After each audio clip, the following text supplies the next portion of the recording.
వాళ్ళు డిజైన్ చేస్తున్నారు ఒక రకంగా. అంతే అయిపోయింది. ఇప్పుడు కవితకు వచ్చిన ఏకైక సమస్య ఏంటయ్యా అంటే సీఎం అయిపోవాలని కోరుకుంటుంది.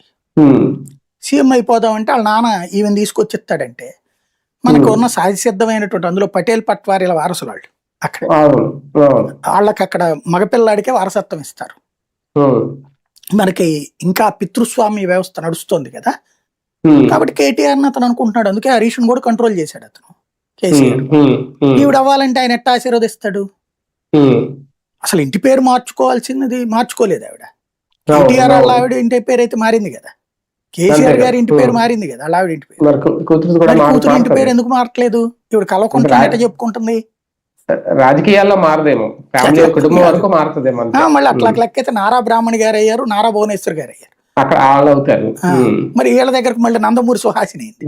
అట్లాగా విచిత్రంగా ఏది పనికి వస్తుందో రెండింటి పేరులో ఏది పనికి వస్తే అది పెట్టుకుంటున్నారు అనమాట. షర్మిల వైఎస్ షర్మిల, కల్వకుంట్ల కవిత ఇట్లాగా ఆ విధంగా నడుస్తోంది.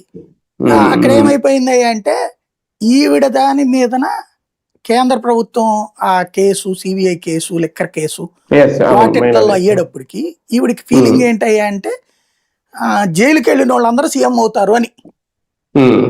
రేవంత్ జైలుకి వెళ్ళి వచ్చి సీఎం అయ్యాడు కదా, ఆ సెంటిమెంట్ తో నేను సీఎం అవుతాను అనుకుంటుంది ఈవిడ.